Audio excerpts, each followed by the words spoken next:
got a lot to discuss. When it come to news, ain't no better than us. When it come to news, ain't no one you can trust. We got a lot to touch, so it's time to crush. We got a lot to discuss. When it come to news, ain't no better than us. When it come to news, ain't no one you can trust. We got a lot to touch, so it's time to crush. So it's time to crush. Now, for a long period of time, I've been contemplating the prices when it comes to the Steam Machine and what the Steam Machine will look like going forward with this pricing structure. Now, with all the information that we do have so far, the fact that they're going to have it bundled with the controller, without the controller, then there's a different variance in prices. Also, we're talking about what's inside the device itself. So we're looking at, I think it's 512 gigs versus 2 tera of gigs, and that's the two different SKU models of the device. The faceplates, I'll talk about that at the end of this. But I really needed to lean on Moore's Law is Dead when it came to this, because basically I feel that he does a great breakdown in the pricing structure of what we can be looking forward to or looking at when it comes to what the Steam Machine is priced at. Now, I came in at a price point of $499 and $599 with the two different SKUs.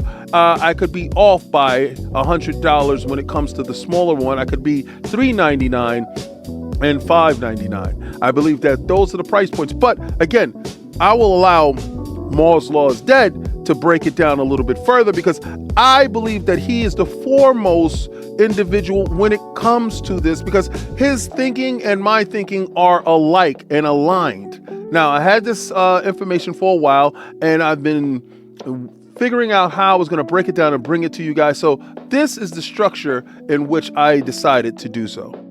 Those who don't know, a bit of a history lesson here. The APU that was used in the Steam Deck, it was actually originally designed to be used in a Microsoft Surface device. In fact, I believe AMD wanted Microsoft to use that in like late 2020 or early 2021, and well, Microsoft backed out of the deal. That's something I've always heard. That's something I've heard other people suggest, and it's something that's been covered on this channel multiple times in the past. But the point is that once AMD designed this bespoke APU that they thought would be perfect for a premium, like thin and light laptop in 2021, they were worried they were going to have to just throw away this thing they worked on. And then that's when Valve swooped in. Apparently, in conversations with AMD, they learned of this APU, an APU that was no longer going to be exclusive to Microsoft, and they were, at the same time, working on some sort of skunkworks project for a handheld PC gaming device, and they said, that 15-watt APU you got there that has stronger graphics than you would usually get in a 15-watt APU at the time, that's perfect. We would like to have that just slightly tweaked, and we will buy millions of those from you if you will let us, and then the rest is history.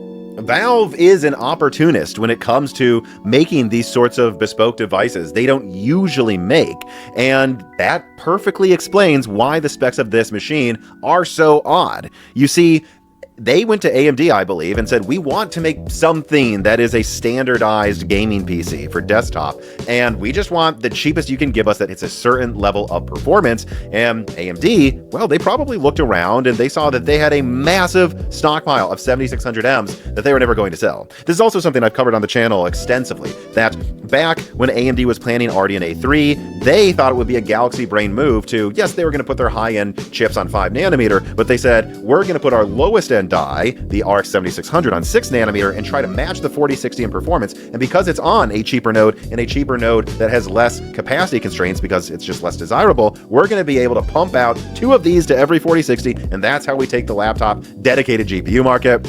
And it just didn't work. OEMs wanted the most efficient GPU they could get, even if it's only 20% better or more, maybe a bit better than that in efficiency. That's enough for them to say, hey, the laptop's already going to be $1,500, an extra $100 to get better battery life and a bit better performance in a laptop form factor. We're going to choose that, especially when consumers tend to go for the NVIDIA sticker, especially in laptops. And so, yeah, I've long heard that AMD had tons of Navi 33, that's the die used for the 7600 and 7600M, just lying around that they don't know how to get rid of. And I think they cut Valve a deal. I think they said, you can take some of the worst yields of one of our lowest volume selling Hotpoint products. Maybe we just disable the integrated graphics on that, allow us to dump our remaining Navi 33 stock, and then you can cobble together, like I said earlier, the Scrapyard Wars Frankenstein desktop that you can then mass produce and undercut Xbox and possibly PlayStation as well.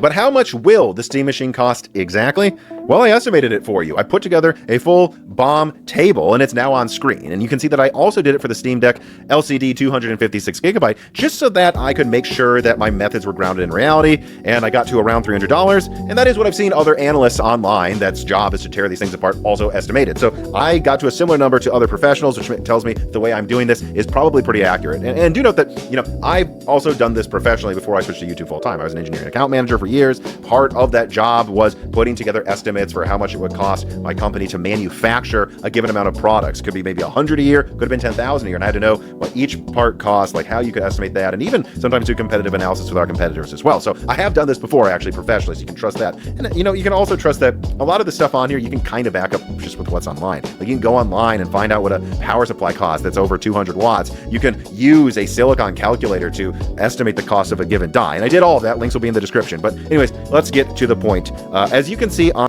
So seeing that AMD probably went with Steam on this venture at a cheaper, lower cost GPU and CPU that they did have lying around. Now, we do know from the wattage that is drawn from this thing, which is 30 watts, a normal desktop wattage is 65, 60, and higher. The draw on this is 30 watts. So we could tell that it's a mobile GPU and CPU. So knowing this and understanding exactly where they are with this, we can start breaking down the prices. Now, the only thing that I've seen that was really extravagant in this device so far has been the heatsink. And the heatsink itself is very nice, quiet cooling. It seems to have a very Series S quietness about it. Also, a Series X quietness about it when you think about the device. So let's give a little bit breakdown, because pretty much he and I are a lockstep and in line with what we think or what the price should be. Like I told you before, I told you what my prices are, what I think. Let's see exactly where Moore's Law is dead with his prices to see if the king and Moore's Law is dead kind of think the same. Genuinely think that a lot of this stuff is actually pretty cheap. Like I said, little hawk points, probably below $40 for the die. If you look at similarly priced graphics cards that are out there, which remember, even the 5500 XT's die isn't that much smaller than the 7600M that will be in the Steam Machine, and they're selling those for $130 with 8 gigabytes of RAM.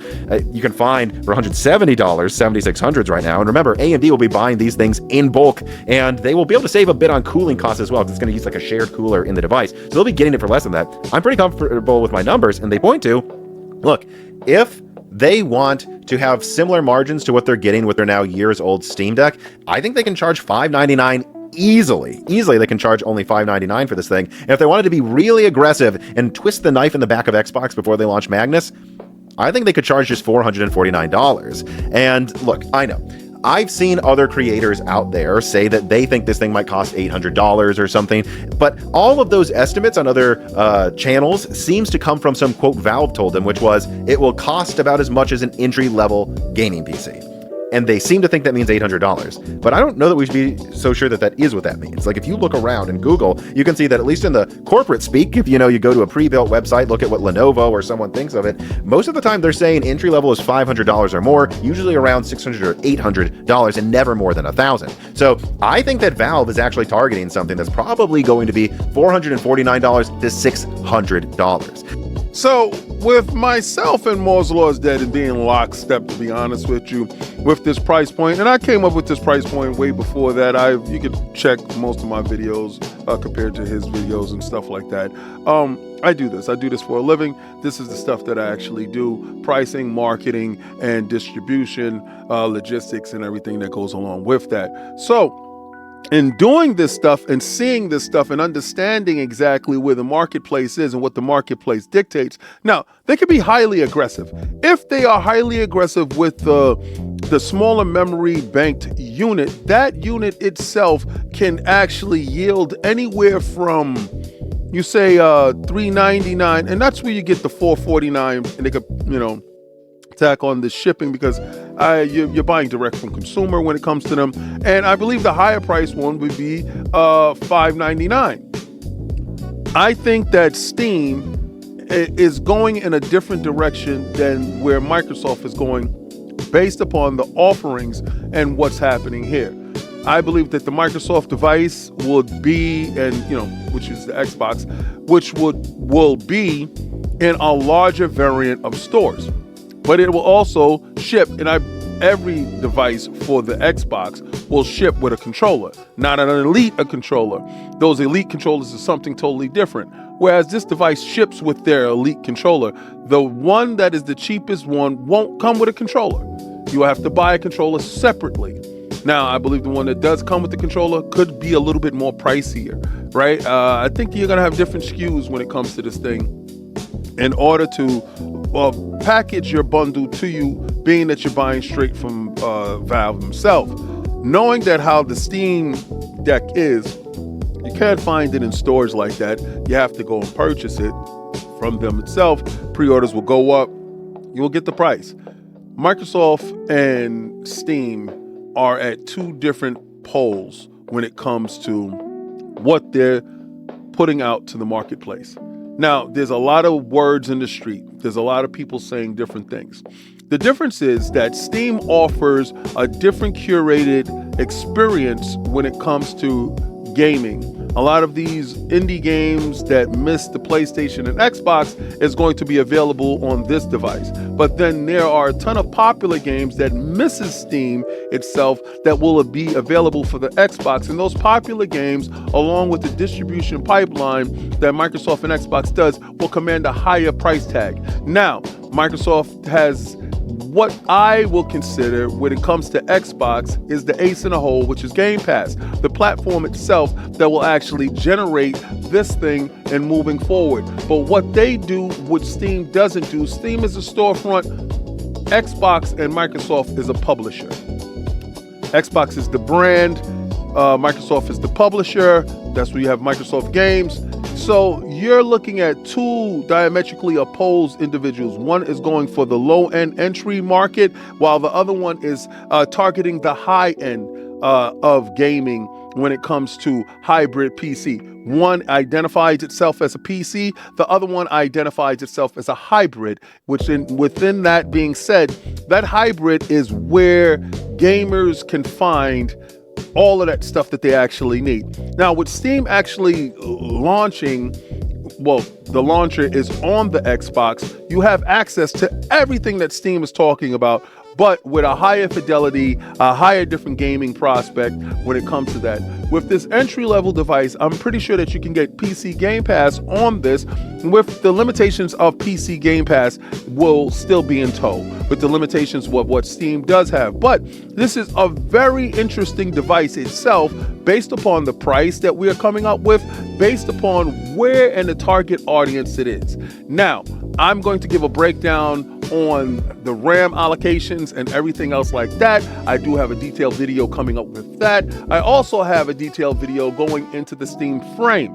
We did the detailed video with the Steam controller. You can check that out here. But at the end of the day, where you fit in is where you get in. And I think gaming is a whole lot better when there's more competitors doing what each one doesn't, right? We were afraid that Xbox will take over this space when it came to hybrid PC, and along comes Steam to make sure that they have to regulate the price. I think their price point will help also dictate the price point when it comes to Xbox. Xbox will have to stay in line when it comes to their price point. They can't get all willy-nilly with it. This bodes well for us as gamers and consumers. I welcome it. Now, this is Xbox Frontline News. If you like anything that you see here, please hit the like, follow, and subscribe. But members run the show. I love the fact that all the members are here. I hope you guys enjoy Fight Night Friday. We had so much fun, and Call of Duty is all the rage this weekend, so I know a lot of you guys is playing Call of Duty, Game Pass Ultimate. Who can pass that up? But if you actually purchase Call of Duty, enjoy if you're on PlayStation, wherever you're playing at. But see, this is another thing. Steam doesn't have it. And you have to understand that this is the problem when it comes to these things. But I want you to do what I do. That's where gamers game and winners win. And I want you to go and try to play the Game Pass. Play it day one with Game Pass.